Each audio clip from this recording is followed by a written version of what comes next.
Assalamualaikum warahmatullahi wabarakatuh. Salam jumpa kembali Bapak Ibu. Untuk video kali ini kita akan membahas bersama mengenai prinsip-prinsip pembelajaran di kurikulum Merdeka. Apakah pembelajaran yang kita laksanakan ini sudah sesuai dengan kurikulum Merdeka ataukah masih dengan pola yang lama? Nanti kita akan pelajari bersama-sama. Kita tentu setuju semuanya bahwasanya pemerintah mengganti kurikulum menjadi kurikulum Merdeka ini bukan hanya sekedar proyek, bukan hanya sekedar ganti nama, tetapi pemerintah benar-benar ingin memperbaiki sistem pendidikan di Indonesia disesuaikan dengan perkembangan zaman dan juga evaluasi yang dilakukan oleh pemerintah.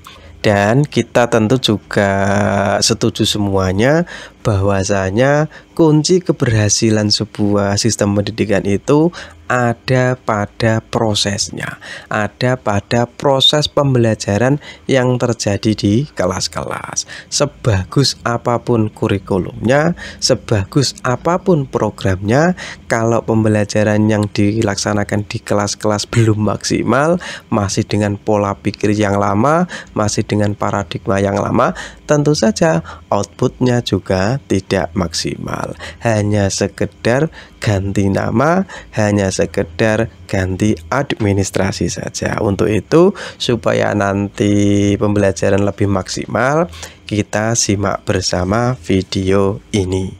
Tapi sebelum kita membahas lebih lanjut, ada 3 hal penting yang perlu kami sampaikan supaya nanti pemahaman kita lebih utuh. Yang pertama adalah kita perlu memahami makna belajar sesungguhnya. Apakah ketika kita mengajar di kelas itu siswa pasti belajar? Apakah misalkan hewan sirkus singa ketika dilatih oleh pelatihnya dicambuk duduk, dicambuk loncat, apakah itu termasuk belajar? Apakah burung beo ketika mendengar suara orang kemudian bisa menirukan, apakah itu termasuk belajar? Tentu saja bukan. Karena belajar, kunci belajar adalah knowe, tahu alasannya. Kenapa toh saya harus belajar hal ini? Apa toh relevansinya? Apa toh manfaatnya ketika saya belajar ini? Manfaat dalam kehidupan saya itu apa? Lah itu baru disebut dengan belajar. Kalau dalam bahasa Arab, belajar itu bahasa Arabnya ta'allama ya ta'allamu. Itu kalau menurut sorof, nahwu sorofnya itu faedahnya adalah litakalof. Litakalof itu artinya adalah berdaya upaya dalam pekerjaan untuk menghasilkan sesuatu. Berarti dalam melakukan pekerjaan itu ada daya upaya, ada keseriusan, ada kesadaran. Nah, itulah baru disebut dengan belajar. Jadi kita perlu merefleksi diri kita kembali, apakah yang terjadi di kelas-kelas kita ini selama ini siswa itu apakah sudah termasuk belajar, apa hanya terlatih saja? Karena terlatih dengan terdidik tentu berbeda. Untuk memahaminya lagi, nanti dalam video-video berikutnya akan kita jelaskan lebih lengkap. Kemudian yang kedua, tentu saja kita juga harus memahami bahwasanya siswa-siswi kita yang kita ajar sekarang itu generasinya sudah berbeda dengan generasi ketika kita sekolah dulu. Generasi sekarang itu sudah disebut dengan generasi Z, bahkan yang baru lahir-lahir ini namanya adalah generasi alfa. Dengan karakteristiknya, dengan psikologinya yang berbeda dengan ketika kita remaja dulu, tentu perlakuannya, pendekatannya tentu harus berbeda. Kalau anak-anak sudah berbeda tapi pendekatannya masih lama seperti kita waktu sekolah dulu, maka tentu pembelajaran yang kita lakukan tidak akan maksimal. Dan apalagi perkembangan sekarang, kita sudah masuk di era industri 4.0, semuanya serba online, di mana yang dibutuhkan sudah berbeda. Penelitian dari World Bank itu bahwa ada beberapa hal yang dibutuhkan di era sekarang. Tahun 2035 nanti pekerjaan 85 juta pekerjaan akan hilang, digantikan dengan 90 juta pekerjaan baru. Zamannya berubah, tantangannya berubah, kebutuhannya berubah, tentu pendekatan kita, tentu yang kita persiapkan kepada anak juga harus berubah. Intinya, kalau kita masih dengan pola pikir yang lama, kita tidak mengadakan perubahan-perubahan, maka yang menjadi korban adalah peserta didik kita. Kemudian yang terakhir, perlu kita tegaskan kembali tujuan pendidikan nasional, di mana dalam modul pembelajaran proyek Pancasila disebutkan bahwa output dari sistem pendidikan nasional adalah terciptanya pelajar Indonesia yang merupakan pelajar sepanjang hayat, kompeten, berkarakter, dan berperilaku sesuai nilai-nilai Pancasila. Kalau kita bisa mewujudkan anak-anak yang ini, anak-anak yang pembelajar sepanjang hayat, anak-anak yang memiliki kompetensi, anak yang berkarakter, maka pendidikan nasional bisa dikatakan telah berhasil. Tapi kalau kita hanya mengisi mereka, menjejali mereka dengan ilmu pengetahuan, dengan hafalan-hafalan, tentu saja pendidikan nasional ini belum tercapai. Lebih jelasnya, mari kita masuk di pembahasan. Ada 5 prinsip dalam pembelajaran di kurikulum Merdeka. Yang pertama adalah pembelajarannya nanti dirancang sesuai tahap perkembangan peserta didik. Kita sudah paham semuanya bahwasanya pembelajaran itu ada 3. Yang pertama perencanaan, kemudian pelaksanaan, dan evaluasi. Dalam perencanaannya, kita nanti harus menyesuaikan dengan perkembangan peserta didik. Makanya dalam kurikulum Merdeka ini disusun fase-fase, ini juga dalam upaya untuk menyesuaikan tahapan perkembangan peserta didik. Nah, untuk mencapai prinsip yang pertama ini ada 3 hal yang bisa kita lakukan nanti.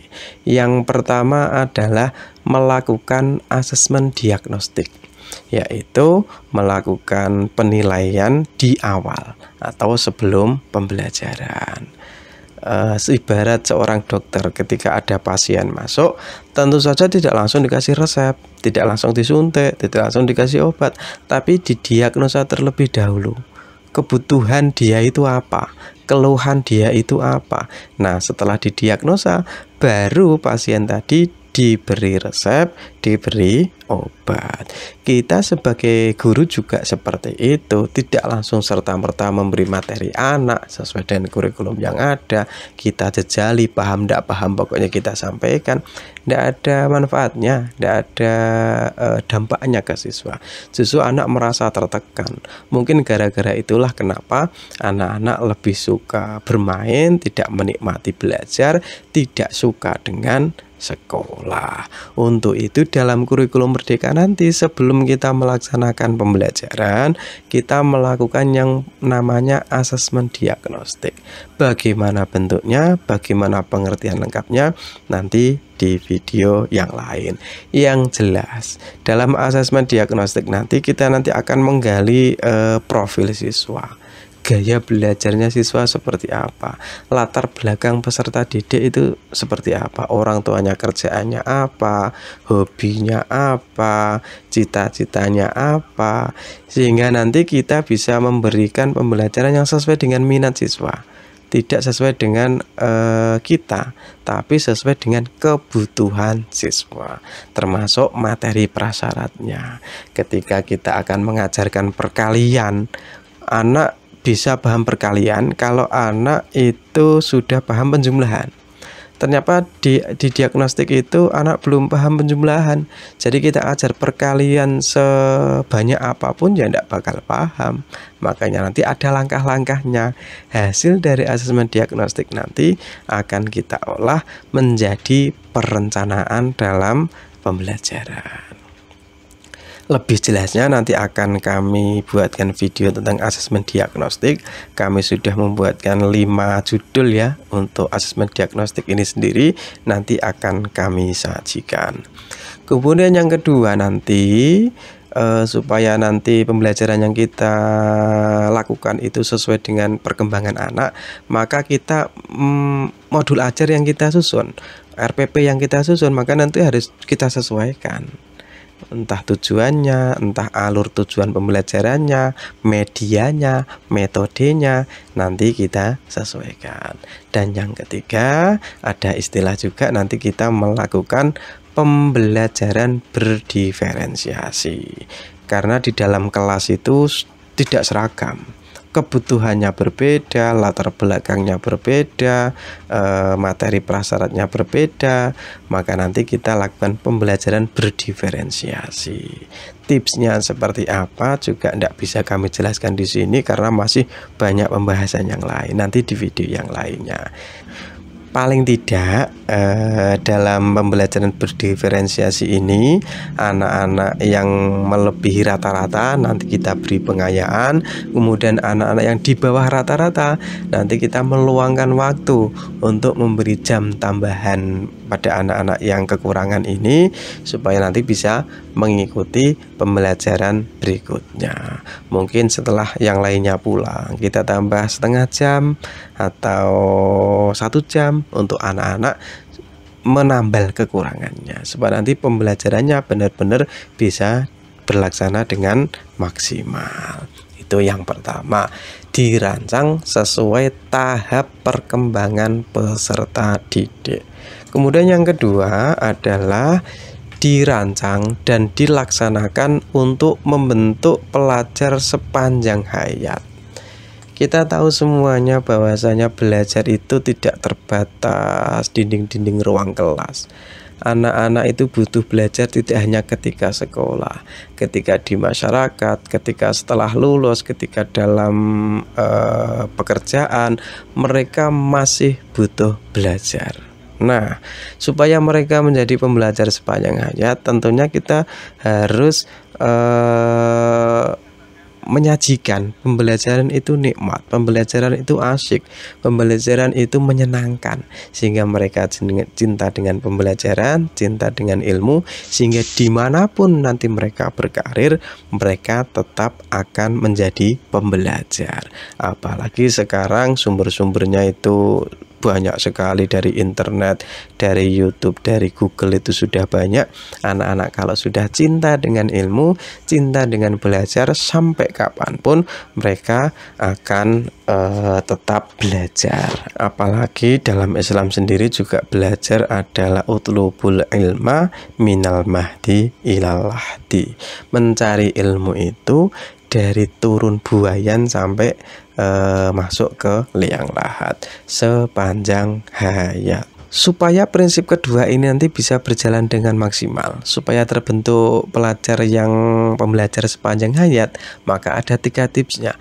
Yang pertama, kita memberikan ruang kreativitas kepada anak.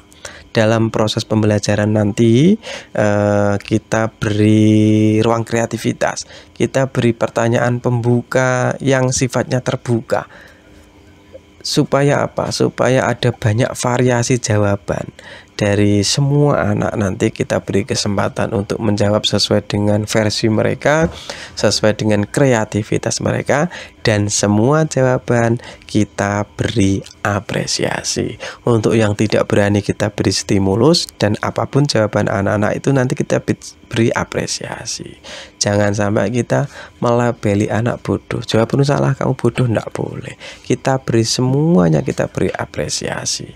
Tentunya kalau misalkan melenceng, ya kita luruskan, tapi dengan tidak menyakiti hati anak, tetap memberi apresiasi. Kita menggali hal yang positif dari jawaban anak tersebut. Dan jangan lupa pula kita memberi motivasi bahwa kalian sekolah itu tidak hanya belajar yang ada di buku saja, tapi belajar berkomunikasi, belajar mengungkapkan pendapat, dan pendapat itu tidak ada yang salah. Maka kalian kalau ada pertanyaan harus berani menjawab sesuai versi kalian masing-masing. Ibu insya Allah tidak akan menyalahkan jawaban kalian, akan tetap memberi apresiasi sebagai bahan belajar agar kita besok menjadi anak-anak yang berani bicara, yang berani mengungkapkan pendapat, dan berani mencoba, tidak takut gagal. Kemudian tips yang kedua, kita harus melakukan refleksi dan melatih anak untuk melakukan refleksi serta umpan balik. Refleksi itu seperti muhasabah. Dalam pembelajaran hari ini, kira-kira kelebihan kalian itu apa? Kira-kira kelemahan kalian itu apa? Silahkan ditulis. Nanti kelemahan-kelemahan akan kita perbaiki untuk pembelajaran yang akan datang. Dan kita juga melakukan asesmen formatif. Asesmen itu kan ada dua, ada formatif, ada sumatif.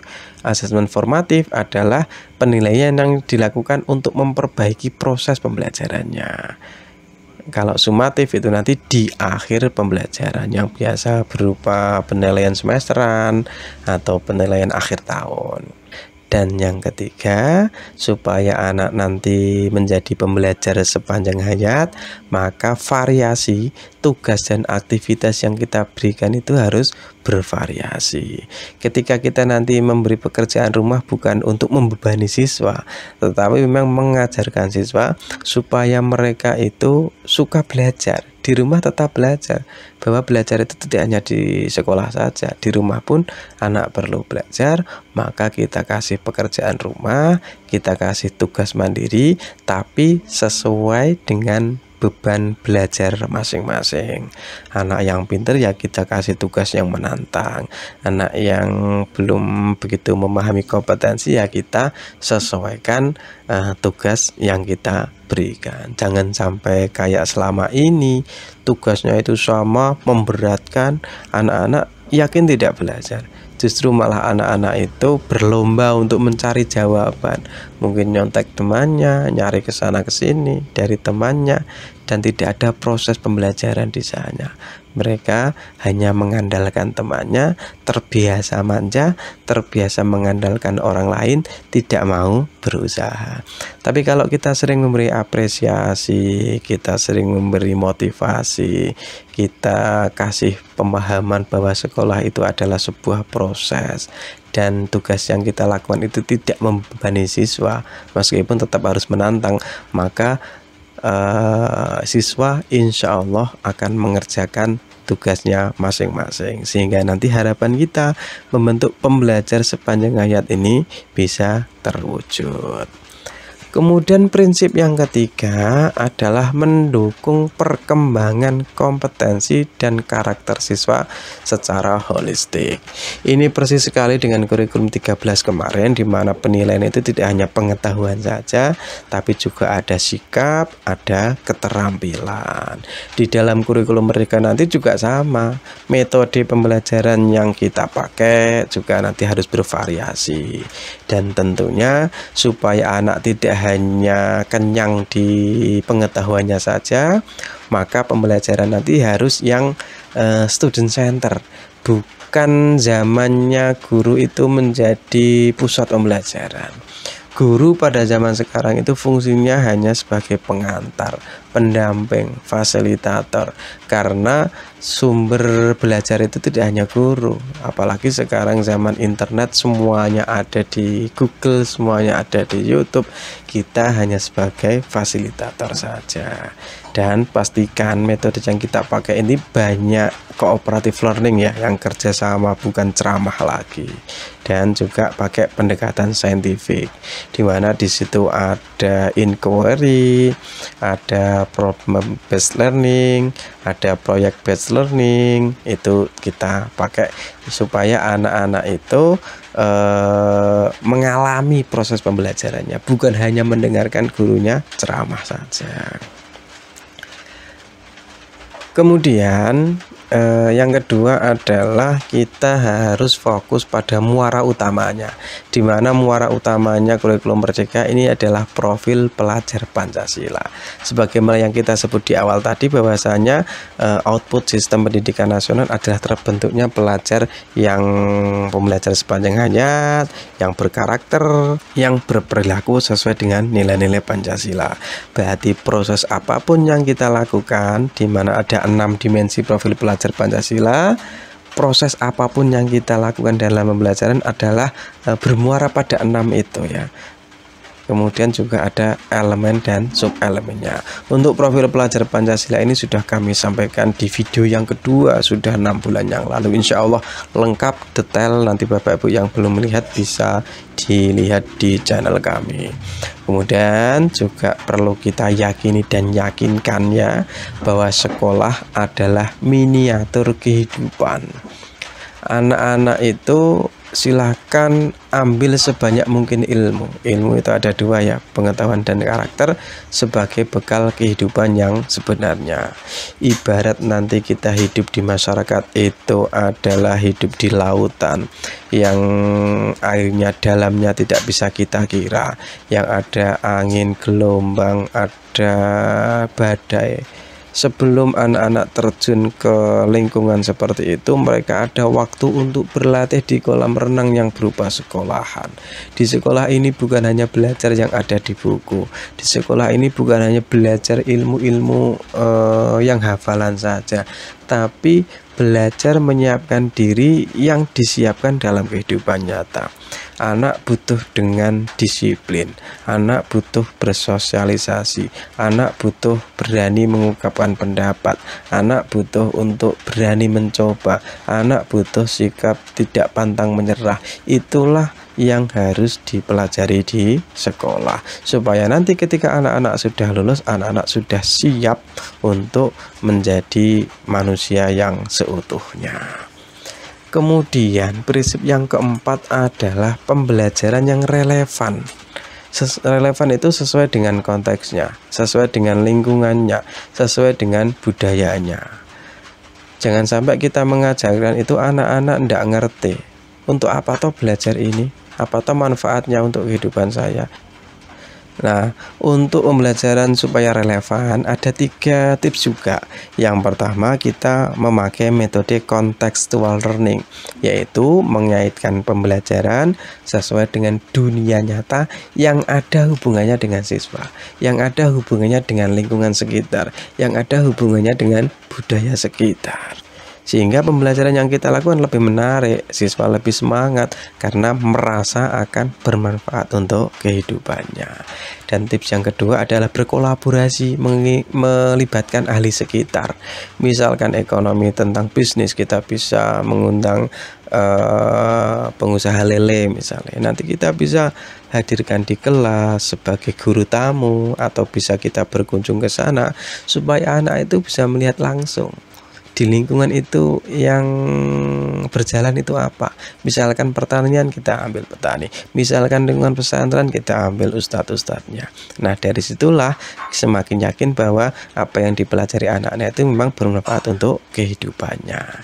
Dan yang penting juga pembelajaran itu harus menarik minat siswa sesuai kebutuhan anak untuk memperoleh inspirasi dan memaknai apa yang dipelajari. Dan yang terakhir adalah pembelajaran yang kita lakukan harus berorientasi pada masa depan yang berkelanjutan. Tips pertama, kenalkan isu-isu aktual dan kekinian tentang pemanasan global misalnya, tentang hemat energi, tentang polusi dan sampah, atau tentang berita-berita yang lagi viral. Kemudian yang kedua adalah kenalkan perkembangan zaman. Era sekarang itu sudah berubah, era industri 4.0 misalnya. Kita sampaikan pekerjaan masa depan yang dibutuhkan tuh ini, skill-skill yang dibutuhkan tuh ini. Perkembangan zaman itu mulai dari awal 1.0, 2.0, 3.0 itu ini. Ketika 1.0 itu yang dibutuhkan ini. Sehingga anak-anak paham betul bahwa kalau mereka tidak serius, kalau mereka tidak belajar sungguh-sungguh, maka mereka akan ketinggalan zaman. Dan yang terakhir, tentu saja proses-proses tersebut itu kita fokuskan nanti pada pembelajaran berbasis proyek. Karena pembelajaran berbasis proyek ini sekali lagi kan tidak menuntut hasilnya, tapi yang difokuskan adalah bagaimana anak-anak itu berkembang karakternya, bekerja sama, mengungkapkan pendapat. Bagaimana kalau ada perbedaan diselesaikan dalam pembelajaran proyek tersebut. Mungkin hanya ini Bapak Ibu, mohon maaf kalau terlalu panjang. Semoga ada manfaatnya. Mari kita bersama-sama merefleksi diri kita sebagai guru. Apakah pembelajaran yang kita lakukan selama ini sudah memberdayakan murid, ataukah justru kita memperdaya murid, kita memaksa murid, memaksa mereka untuk mendengarkan ocehan kita, di mana anak tidak paham apa yang sebenarnya mereka pelajari, untuk apa toh relevansinya, dampaknya pada kehidupan mereka, sehingga anak-anak tidak begitu antusias untuk belajar. Mungkin mereka mau mendengarkan, mungkin karena terpaksa, mungkin karena takut dengan kita. Tapi kalau kita nanti bisa merubah paradigma anak-anak supaya sadar bahwa pembelajaran itu penting karena berdampak pada mereka, karena sesuai dengan kebutuhan mereka, maka nanti insya Allah anak-anak menjadi pembelajaran yang berkualitas, menjadi pembelajar sepanjang hayat, dan menjadi anak-anak yang sukses di masa depan. Amin Allahumma amin. Assalamualaikum warahmatullahi wabarakatuh.